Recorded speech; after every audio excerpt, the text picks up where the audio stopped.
When working with Azure SQL databases, scaling up can be an effective way to improve performance and handle increased workloads.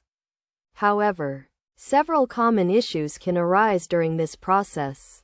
Understanding these issues and how to address them is crucial for ensuring a smooth and successful scale up. First, it is essential to monitor database performance before scaling up. This involves tracking key metrics such as CPU usage, memory usage, and disk space. By doing so, you can identify potential bottlenecks and determine the best course of action for scaling up. One common issue with Azure SQL scale-up is downtime.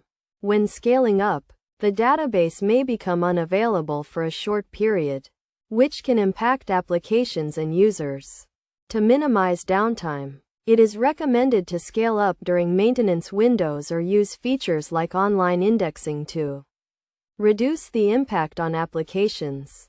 Another issue is cost. Scaling up can significantly increase costs, especially if you are using a pay-as-you-go pricing model.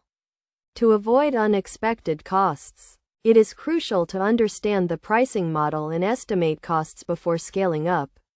You can use the Azure Pricing Calculator to estimate costs and plan your budget accordingly. Additionally, scaling up can also impact database configuration.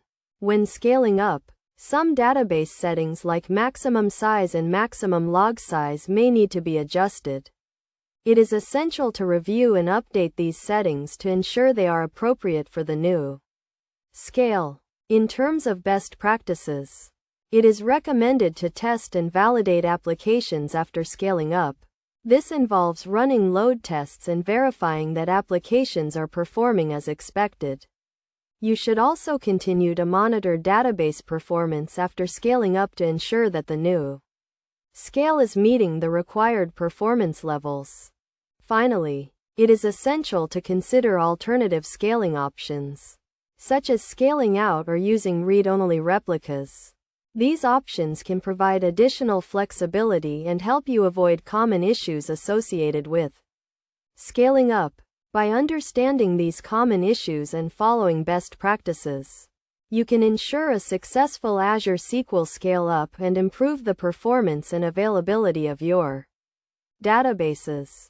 Remember to monitor performance, minimize downtime, estimate costs, update database configuration, test and validate applications, and consider alternative scaling options to get the most out of your Azure SQL databases.